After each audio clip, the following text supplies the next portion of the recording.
Hello, I'm Max Barrows. I work for Green Mountain Self Advocates in Vermont. We are a disability rights organization. Our purpose is advocating for equal opportunities in all aspects of life for people with intellectual and developmental disabilities.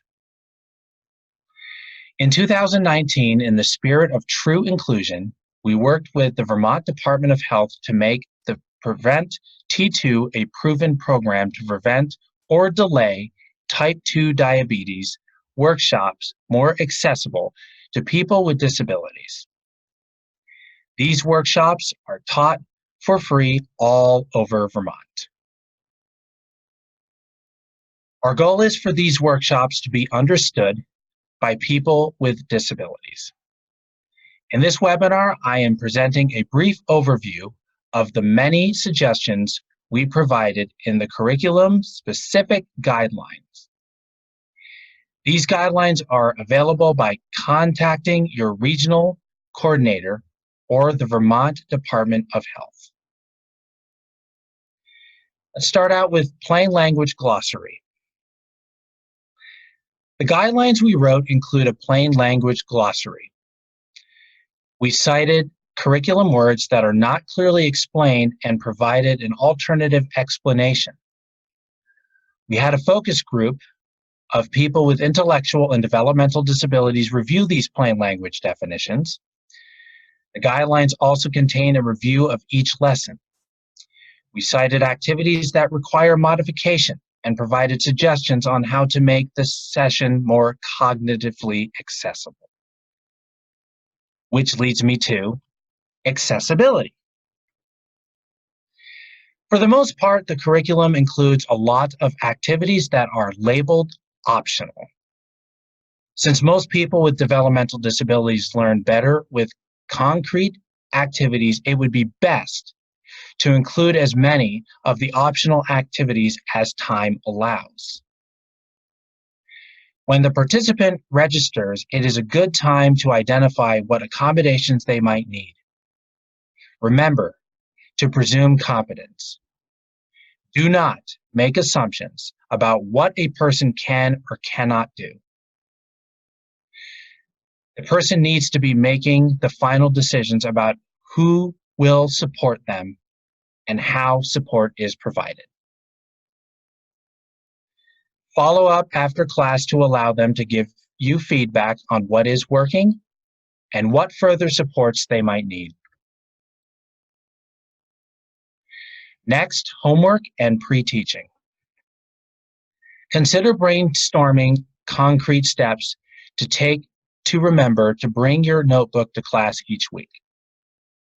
Do this individually or as a group. Make sure the assignments, things to try at home, are written down. If a participant is getting help to complete activities at home, remind them to give the assignment list to their supporter. Completing homework may be challenging without support. If a person has indicated who will assist them, make sure there is a plan to meet each week to do the homework. Consider giving a participant a list of the discussion questions listed on the coach's script on pages 6, 8, 9, and 10. Having an opportunity to think about discussion questions ahead of time and write down a few talking points may help a quiet person to more, to participate, to read more, and just to be present.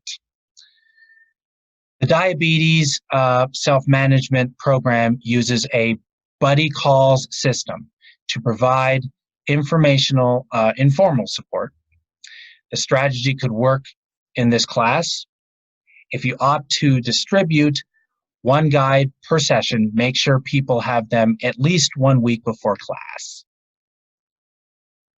Prompt participants to write down or record an audio memo for any questions that they have about anything we talked about today.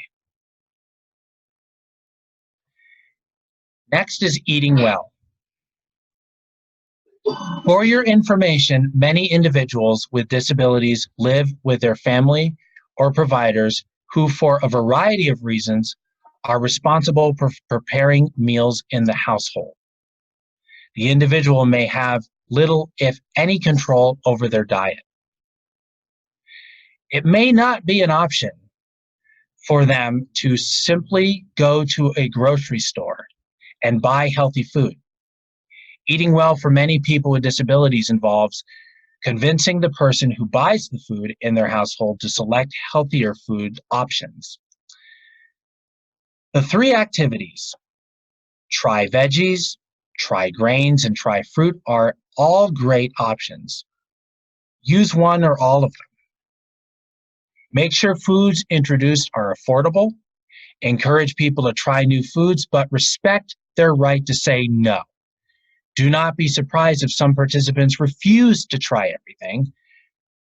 Reportedly, people with autism are 5 times more likely to be picky eaters with extremely limited food selections. It may not be attributed to the taste of food. Some people with autism are hypersensitive to textures, and they may be rejecting food because of the way it feels in their mouth.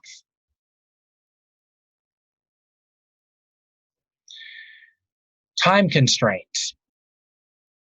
Having 12 minutes to teach the section called Track More Details About Your Fitness does not seem doable for all participants. The information is complex and may be unfair to some participants or unfamiliar. Use the hands-on activity. Tracking more details will demonstrate some of the skills you are teaching, but you will need more time to check for understanding across all participants. Make a plan to debrief with folks who need additional instructions. Thank you for reviewing this webinar. This was just a quick introduction to a few of the suggestions we have on how to make Prevent T2 more cognitively accessible. Our complete set of guidelines with page-by-page suggestions are available for your regional coordinator. Good luck teaching, and thanks for all you are doing to include people with disabilities in your classes.